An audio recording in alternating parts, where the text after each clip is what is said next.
So I have a couple more seedlings going right here. I put a couple of cherry tomatoes in. Some of them are waiting for a new home.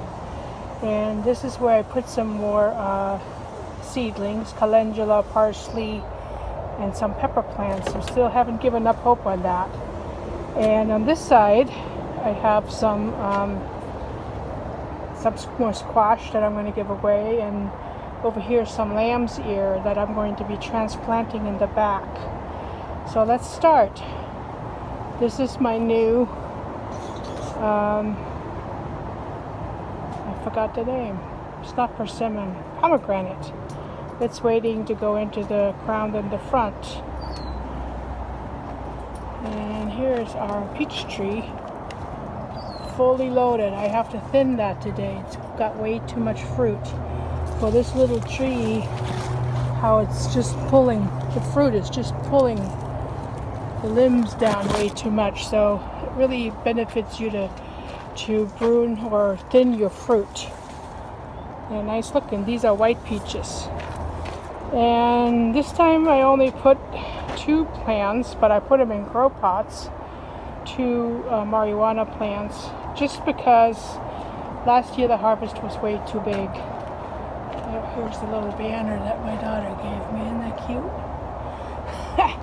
And the grapevine that I decided to put in a pot and put right here on the porch is growing nicely. I'm going to show you guys some more grapes. Some of my grapes are in the front. So let's walk through. Here's my husband disappearing.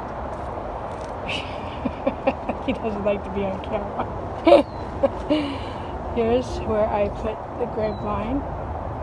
And it's in a pot, but you know, it's growing out of the pot into the ground. So after a while, you can't even move that pot anymore. And here's the grapes.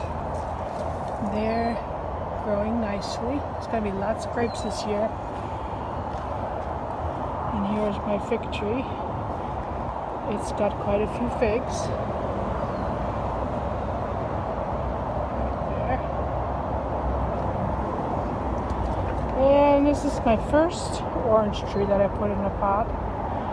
When you're running out of space, this is pretty much the only thing that you can do. This is a Cara. It's a very good orange, but they do take quite a bit of water. And this is the second orange that's in a pot.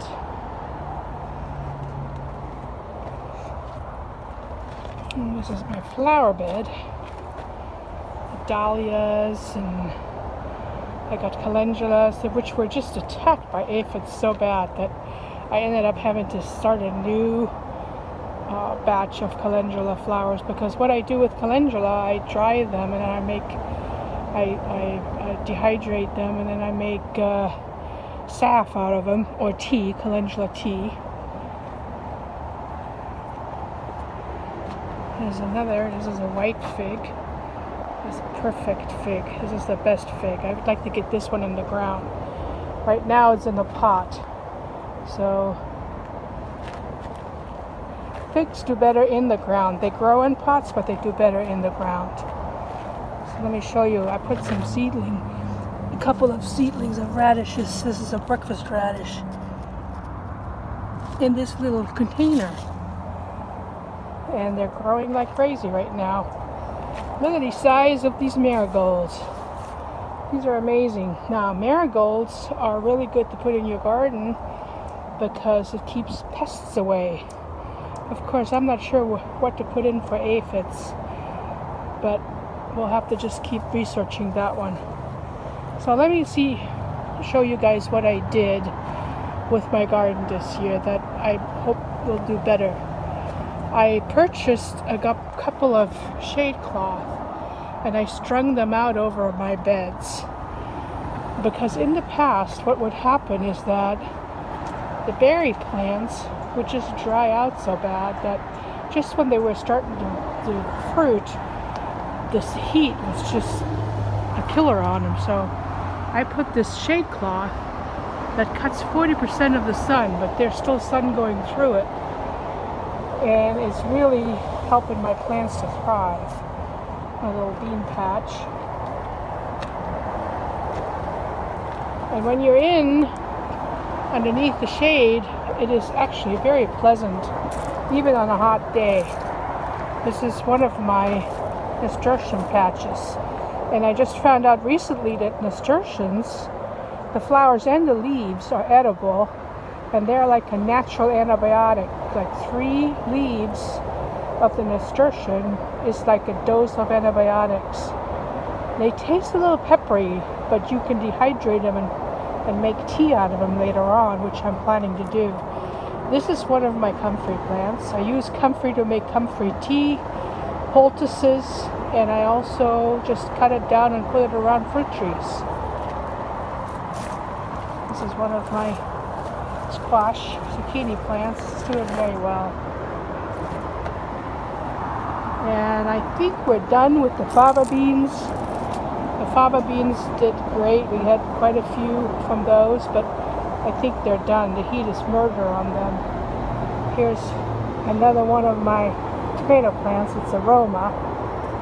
And if you notice those little bags that I put over my cabbage plants, I have white butterflies so bad in my garden that I can't keep up with all the caterpillar worms, and I don't want to spray pesticides. So what I do now is if I can't hand pick them, I put that, this is like a nut milk bag, I put that over it, or tulle.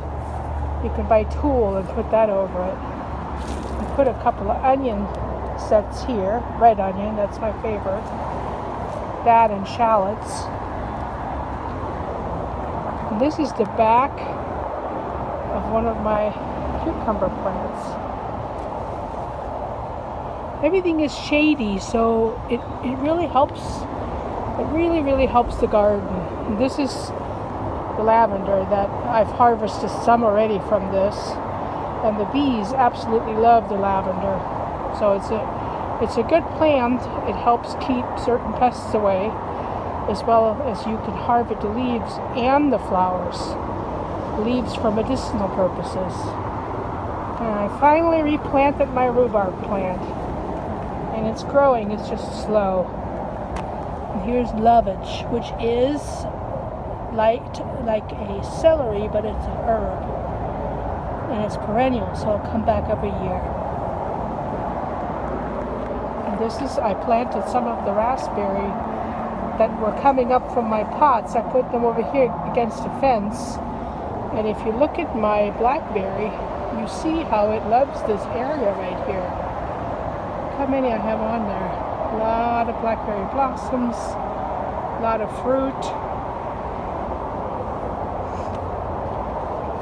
Here's another one of my grapes. I run out of space with where to put grapes, so I just put them against the fence, and Dave was so nice to build me a beautiful trellis. But look at these grapes. They are doing great. I'm gonna get this to focus. Aren't they wonderful? I'm gonna have a lot of grapes this year. Plan to make some juice from them. And it's kind of funny. My husband gets a kick out of the tendrils. Look what the tendril does. Grows from the plant, and it helps hold down the shade cloth. I think that's funny. This is the back of my tomatoes. Let's see if I can scroll out a little bit. There we go. That's better. This is my shallot bed.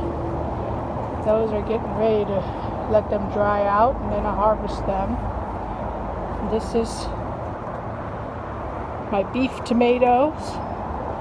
I have one Roma that I planted right here. Roma is great for sauce, and you can tell that it's aroma just by looking at the fruit. See the fruit? Right there? It's kind of hard to see out here in the sun. Let me see if I can get it from here. That's aroma. It's an elongated tomato. And this is that summer spinach that I've been raving about. It's called Malabar spinach, and it thrives in the heat. And the leaves are a little thicker than regular spinach, but it tastes just like spinach. It's great.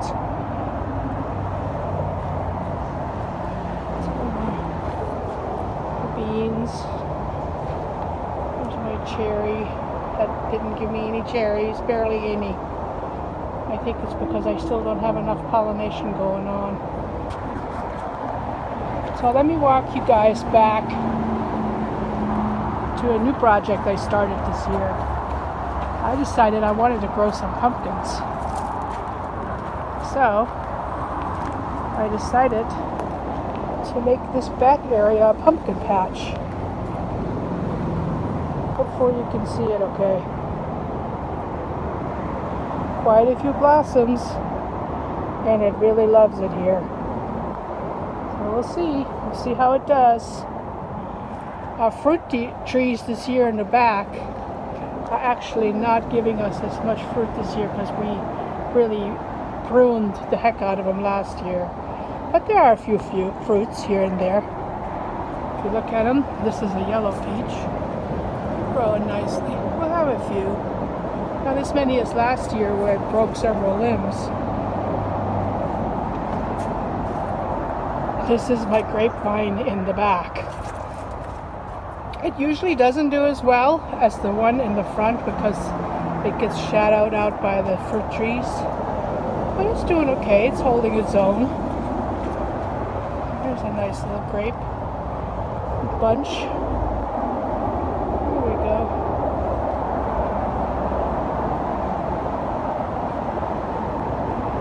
And this is our apple tree.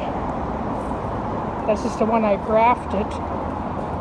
Some of the grafts took and others didn't do so well. This has now 3 kinds of apples on it. Fuji, Gala, and I can't remember the third. And this is my French plum. We also pruned it quite a bit, so it doesn't have that many plums this year, but that's okay with us because last year was overwhelming. This is elderberry, and I wish it would do better. It blossoms great like every year, but the black elderberry is not blossoming, so it's not pollinating the other flowers. So I don't know what to do. It's probably the last year that I'm trying. It's just not working. Maybe this area is just too hot for it.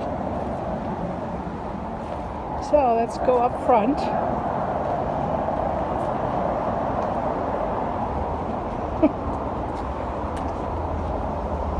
This is my banana tree. Right here. It actually made a pup. That's what you call it when it has another one. As you can see, there's 2 now. But I don't see anything that looks like a banana coming out of it. This is a dwarf banana. So we'll see. We'll see if it does something this year. I hope so. And this is a fig. This is the little fig cutting that I got from Kathy. She got it from her neighbor. For the years it didn't do anything. And now it's making little tiny figs everywhere. I don't know if you guys can see. Right there is a fig. Let me back off a little bit. So, as you can see, this is my garden update for this year. At least for now. I hope you enjoyed it. I thought I would add this too. These are marigolds that I am dehydrating. And I'm dehydrating all different types of flowers. Marigold, chive flowers, rose petals, as well as lavender, and what else did I do? Oh, nasturtium flowers, as well as leaves. These are strawberry and raspberry and blackberry leaves. And I'm dehydrating them until they get pretty much dry like they are right now. And then I will add them to a tea that I'm going to be making, which has tremendous benefits, health benefits. And I never knew this until just this year. So there's a lot of herbs that I'm growing now or starting to grow, and dehydrating more of these items, and I will be storing them in glass jars. I think I'm going to turn this on a little bit more. no more than 105. And we'll make some tea out of it, and we'll see what happens.